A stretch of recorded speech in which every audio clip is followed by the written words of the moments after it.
नमस्कार दोस्तों, आज हम इस वीडियो में जानेंगे आला उदल का प्रथम युद्ध और उन्होंने अपने पिता की मृत्यु का कैसे बदला लिया। तो इस वीडियो को अंत तक जरूर देखें। आला उदल के पिता दशराज और चाचा बच्छराज की मृत्यु के समय उदल अपनी मां देवे के गर्भ में थे और आला की उम्र 6 वर्ष थी तथा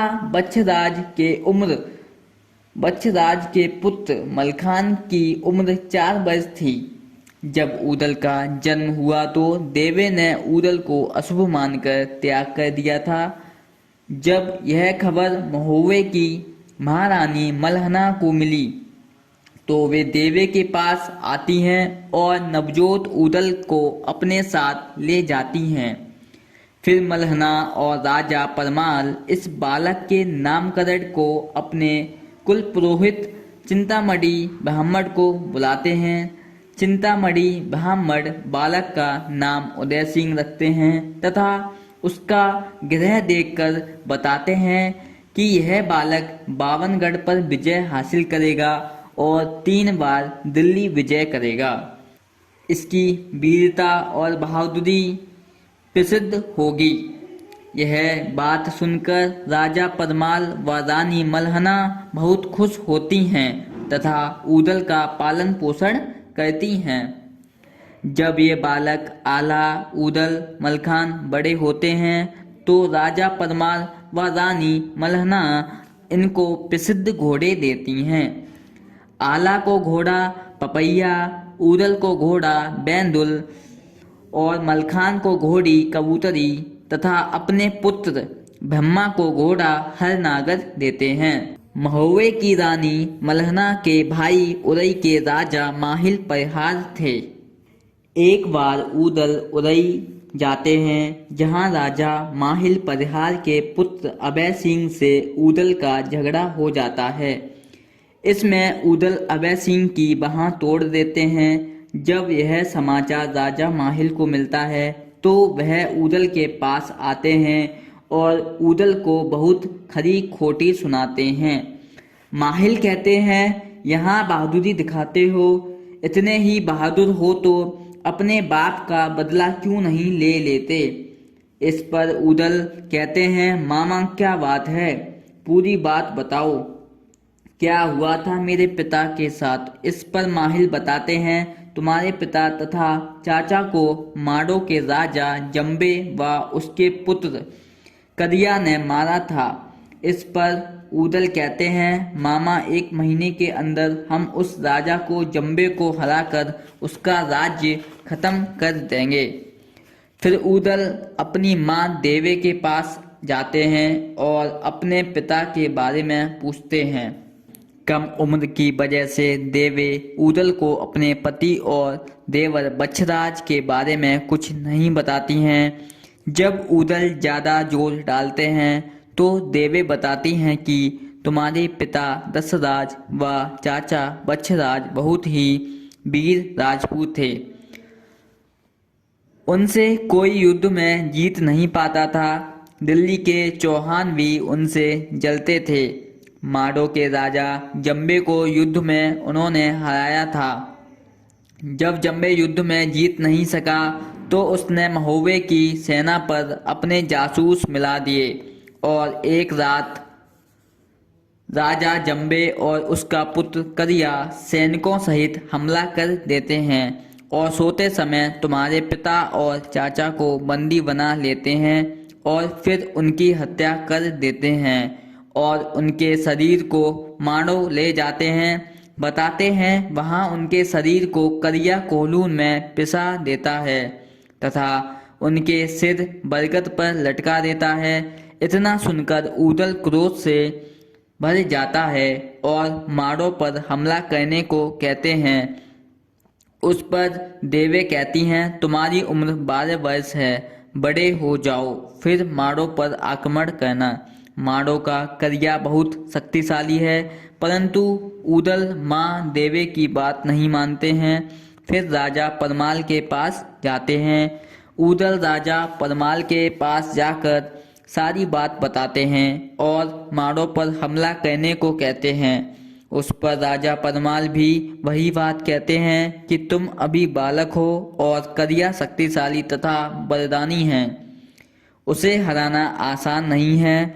इस पर उदल कहते हैं कि अगर आज्ञा नहीं दी तो मैं करिया को मार कर मर जाऊंगा। इतना सुनते ही परमाल युद्ध की आज्ञा दे देते हैं। राजा परमाल सिरसागढ़ से आला उदल के चचेरे भाई मलखान को बुलाते हैं। फिर जब मलखान आ जाते हैं तब राजा परमाल, आला उदल, मलखान देवा अपने पुत्र ब्रह्मा और आला उदल की मां देवे भी सेना के साथ हो जाती हैं।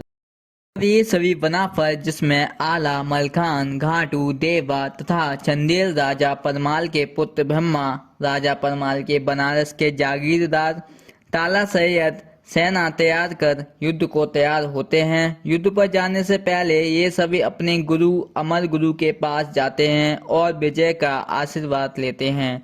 फिर माड़ोगढ़ की ओर कूच करते हैं। आला उदल की मां देवे भी अपनी सेना के साथ ही जाती हैं। चलते चलते ये सभी नर्मदा नदी के किनारे पहुंचते हैं। नर्मदा के दूसरी ओर माड़ो का राज्य था। नदी के किनारे बैठकर ये सभी युद्ध की रणनीति पर विचार करते हैं। यह निर्णय लिया जाता है कि आला, मलखान, चाचा, ताला सैयद, उदव और देवा योगी बनकर माड़ो की जासूसी करने जाएंगे और माड़ो के किले की सुरक्षा व्यवस्था कैसी है, कितनी सेना है और जम्बे की युद्ध की तैयारी कैसी है, ये इसका पता लगाकर आएंगे। फिर ये सभी बनाफर योगी बनकर अपनी मां देवे से आशीर्वाद लेकर नर्मदा के तट पर आ जाते हैं नदी पार करने को, लेकिन उनको नदी का घाट पता नहीं होता है। नदी के उस पार उनको जम्बे का धोबी दिखाई पड़ता है। ये बनाफर उस धोबी से घाट का पता पूछते हैं नदी पार करने के लिए। इस पर धोबी कहता है राजा जम्बे मार देगा यदि घाट बताया तो। इस पर उदल कहते हैं राजा घाट बताने क्यों नहीं देता है। इस पर धोबी कहता है अब उनके लड़के बड़े हो गए हैं, माड़ो पर हमला कर सकते हैं, इसलिए घाट का पता नहीं बताऊंगा। इस पर देवा कहते हैं ठीक है, हम किसी दूसरी जगह चले जाते हैं।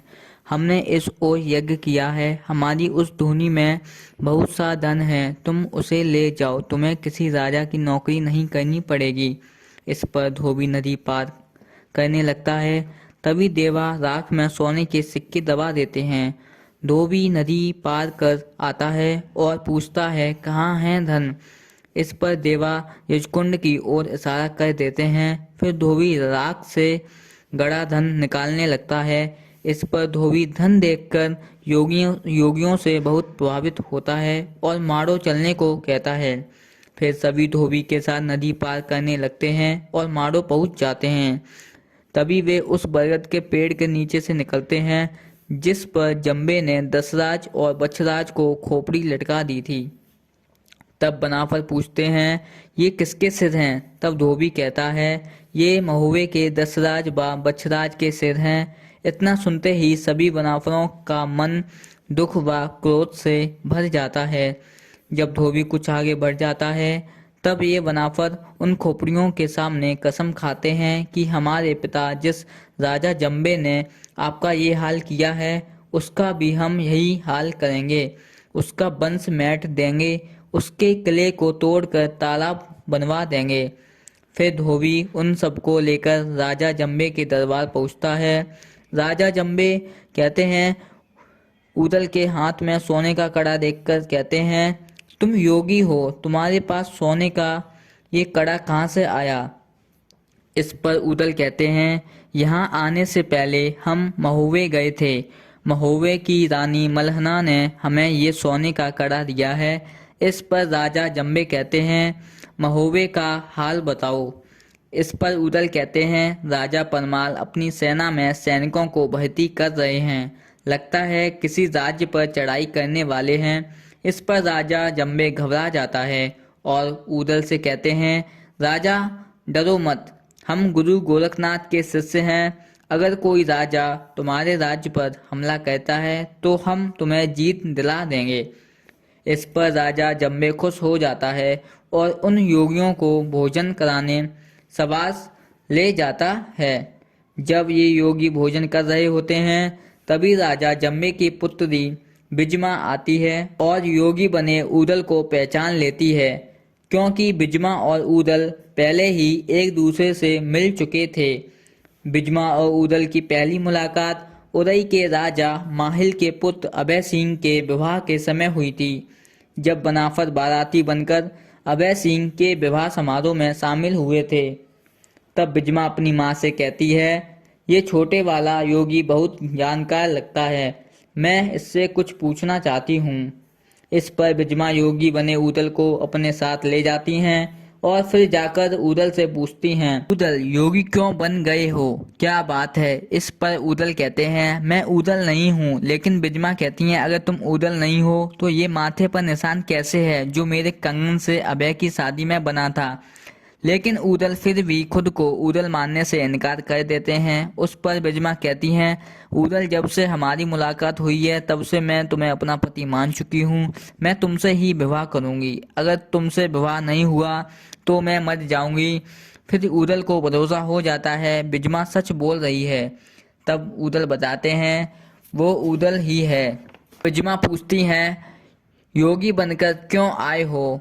तब ऊदल बताते हैं, हम तुम्हारे पिता व भाई करिंदा से अपने बाप का बदला लेने आए हैं। फिर ऊदल कहते हैं, अगर युद्ध में हमारी जीत हुई तो बिजमा मैं तुमसे विवाह कर लूँगा। तब बिजमा कहती हैं, यही बात गंगा की कसम खाकर कहो। तब ऊदल गंगा की कसम खाकर कहते हैं, यदि जीते तो मैं तुमसे ही विवाह कर लूँगा। तब बिजमा कहती हैं, मैं जैसा कहूँ वैसा करना तो जीत तुम्हारी होगी। तब बिजमा कहती हैं, मेरा भाई महादेव का भक्त है, उसे महादेव का वरदान प्राप्त है, उसे सिर्फ गर्दन मरोड़ कर मारा जा सकता है। माड़ो का किला कांच के मारे से बना है, किले में आग लगवा देना, और ये किला बबरी वन से घिरा है, तुम बबरी वन कटवा देना। फिर ऊदल माड़ो का भेद लेकर सभी बनाफरों के पास आ जाते हैं। फिर बनाफर महल से निकलकर अपने शिविर में आ जाते हैं। फिर अगले दिन ये माड़ो पर आक्रमण कर देते हैं। सबसे पहले बबरी वन काटते हैं तो जम्बे का छोटा लड़का इनको रोकने आता है। तब ऊदल और जम्बे के लड़के में युद्ध होता है। इस युद्ध में ऊदल जम्बे के लड़के को मार देते हैं। जब ये समाचार करिंदा तक पहुंचता है, करिंदा हाथी पर सवार होकर युद्ध लड़ने आता है। उस हाथी का नाम गस बच चावत था, जो आला ऊदल के पिता दशराज का था, जिसे करिंदा महुए पर जीत के समय ले आया था। फिर आला और करिंदा में युद्ध होता है। इस युद्ध में करिंदा भी कम नहीं पड़ता। तब ऊदल बताते हैं, इसे इसकी गर्दन मरोड़ के मारा जा सकता है। तब आला उसकी गर्दन मरोड़ देते हैं और करिंदा पर जीत हासिल करते हैं। फिर राजा जम्बे युद्ध करने आते हैं, बनाफर उनको भी हरा देते हैं। फिर जम्बे को बंदी बना लेते हैं। फिर बनाफर जम्बे के किले में आग लगवा देते हैं और जम्बे के साथ वही सलूक करते हैं जो उसने दशराज बछराज के साथ किया था। जब बनाफर युद्ध जीत जाते हैं तब ऊदल बिजमा को बुलाते हैं और सभी से कहते हैं, मैंने जम्बे की पुत्री बिजमा को विवाह करने का वचन दिया है, मैं उससे विवाह करूंगा। जब ऊदल विवाह करने वाले थे तभी मलखान बिजमा को तलवार से मारकर घायल कर देते हैं।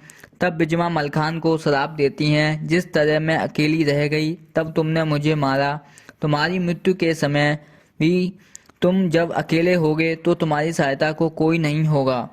जब बिजमा प्राण त्याग रही होती हैं तब ऊदल की आंखों में आंसू आ जाते हैं। ऊदल को रोता देखकर बिजमा कहती हैं, मैं फिर से जन्म लेकर तुमसे मिलूंगी। फिर सभी बनाफर माड़ो की लड़ाई जीतकर महुए आते हैं। फिर राजा परमाल व रानी मल्हना महल में उत्सव मनाती हैं।